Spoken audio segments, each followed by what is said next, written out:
News 28 मराठीमध्ये आपले स्वागत आहे। आजच्या मोठ्या बातम्यांबद्दल बोलूया। खावडा डोंगरावर दुर्दैवी घटना, मुलाला वाचवताना आई वडिलांसह तिघांचा मृत्यू। छत्रपती संभाजीनगरच्या तिसगाव येथील खावडा डोंगरावर हृदयद्रावक घटना घडली आहे। कुणाल मुरलीधर चांदवडे हा खावडा डोंगरावर गेल्याची माहिती त्याच्या आई वडिलांना मिळाल्यानंतर ते सकाळी सुमारे 11 वाजता घटनास्थळी पोहोचले। कुणाल डोंगरावर दिसल्यानंतर आई वडिलांनी त्याला खाली येण्यासाठी वारंवार विनवणी केली, मात्र तो खाली येत नसल्याने वडिलांनी त्याला पकडण्याचा प्रयत्न केला। यावेळी कुणाल आणि त्याचे वडील मुरलीधर चांदवडे दोघेही डोंगरावरून खाली कोसळले। त्यानंतर आई संगीता चांदवडे यांनीही खाली उडी घेतल्याची माहिती समोर आली आहे।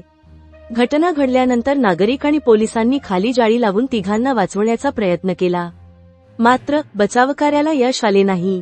या दुर्दैवी घटनेत कुणाल मुरलीधर चांदवडे आणि संगीता चांदवडे या तिघांचा मृत्यू झाला।